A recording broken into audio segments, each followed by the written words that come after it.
So it's just a quiet Thursday in January, and Nintendo has just really casually dropped confirmation of the Switch 2 with its reveal trailer.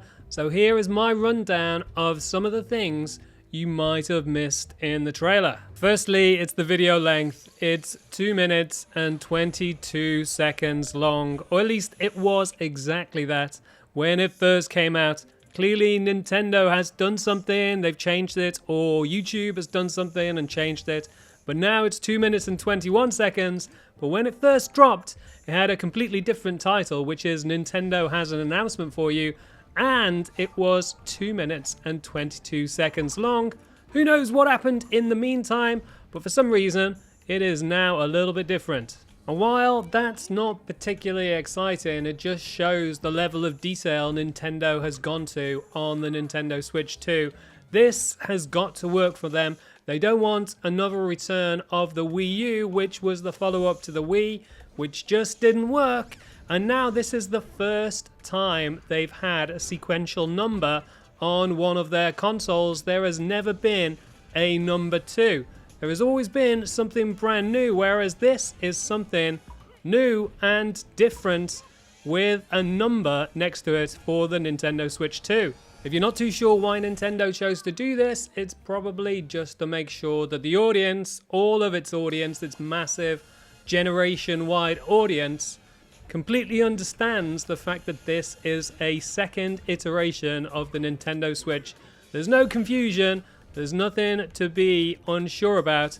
This is the Nintendo Switch 2. But you're definitely going to be looking for something more interesting than that, and probably the best news is the sheer scale of the Mario Kart 9 reveal.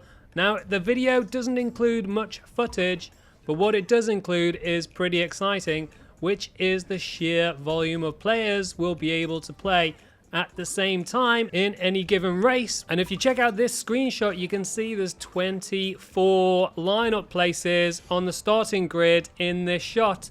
So clearly we're going to have some incredible online battles when this game launches, hopefully later in 2025. You can also see that this is a brand new track. All the character animations are completely new. The carts have got new designs, so this is 100% the next iteration of Mario Kart. In addition to the characters and the number of players that will be able to play in Mario Kart 9, the other thing to pay attention to is the graphics, which are turbo crisp. Now, there's been a lot of rumors about a patent that Nintendo has put out which will allow them to upscale to 4K, and looking at the visuals in the reveal trailer for the Nintendo Switch 2, it definitely looks like that's going to be the case. Fingers crossed it comes true, but this might be one of the big selling points for the Nintendo Switch 2 over things like a PS5 and just the Nintendo Switch, making it one that a lot of people are going to want to upgrade to. Now, obviously the PlayStation 5 is already in 4K, but when you start to compare the Nintendo Switch 2 with it, it'll start to look a little bit more favorable, especially if we start to see more next-gen titles come into the Nintendo Switch 2, which are highly rumored. So another thing that you might have missed or not given a great deal of thought to is whether or not the new Mario Kart will be an exclusive Switch title. There's a little sequence towards the end of the video which talks about the Switch 2 having backwards compatibility and playing most Switch games, which I'll talk about in a bit more detail a little bit later on. But it also talks about there being exclusive Nintendo Switch titles.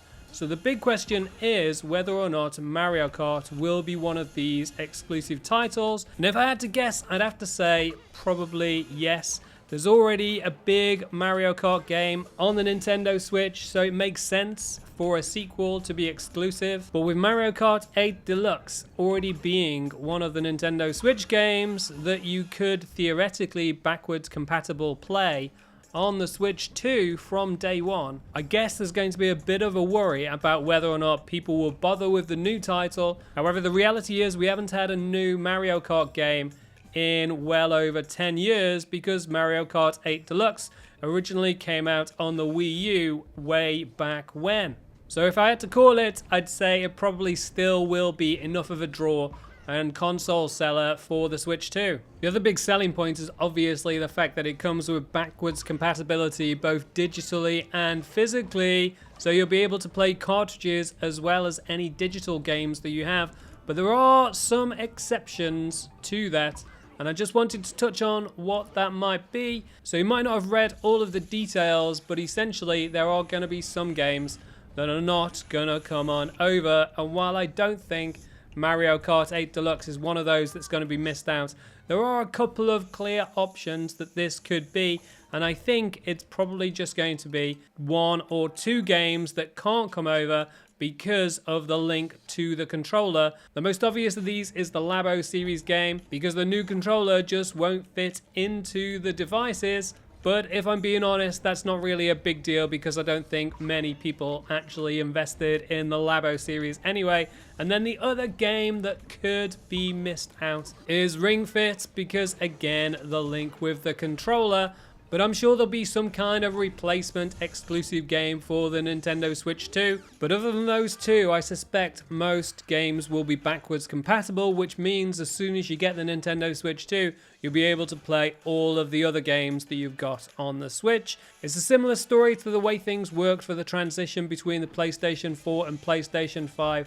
This is just the first time Nintendo has done it in any kind of significant way. It kind of happened with the Wii U, but that was set up with its own UI, which kind of made it really difficult to play Wii games, or at least a little bit more difficult than it would have been if it had just been integrated properly. So hopefully when we get to see the UI in April for the Nintendo Switch 2, it'll show that it's all just integrated into the same area and you can see your games all in one place. Another thing that you might have missed in the Nintendo Switch 2 reveal trailer is that there are extra buttons coming to the new Joy-Con controllers. You can see them in this screenshot of the controller where there's the extra buttons next to the SR and SL buttons, which you currently have on the Nintendo Switch Joy-Cons. Now we're obviously not sure what these are going to be used for. It's possible they could just be extra binding options, but they are a little bit unusual with the ring around the button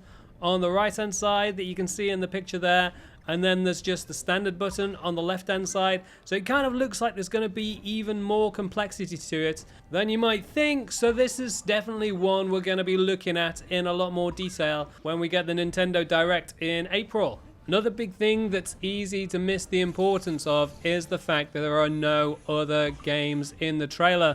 When the Nintendo Switch was first announced, there was a whole host of games in that trailer, but this one has just Mario Kart. And that makes me think something has got to be going on for that to be the case.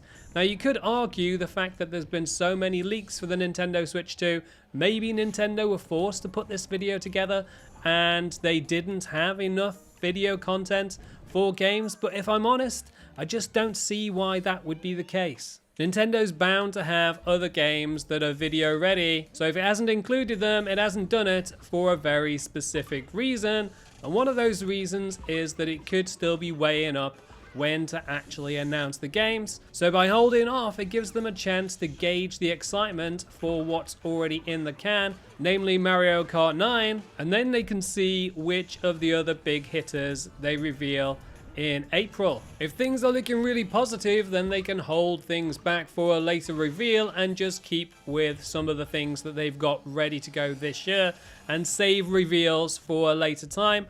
However, if the excitement isn't as high as they were hoping for, then maybe they'll include some of the games that are planned for later years. And continuing the theme of it being the things that are not there that you might have missed, the release date wasn't there, but there is some details to go on. If you compare it to the reveal of the Nintendo Switch, which was October 2016, that console came out in March 2017, so that's a 5-month delay between reveal and console actually hitting stores. If you carry that forward for the Nintendo Switch 2, then you're probably looking at a June release date. That kind of tallies up with the fact that we're not getting a Nintendo Direct until April, which probably means we're not getting the console for Easter, which is a bit of a shame as that would have been great for me, but a summer release would be amazing too. It makes a lot of sense for Nintendo because it means they get to boost out what is normally a quiet time for them or certainly quieter than big holiday periods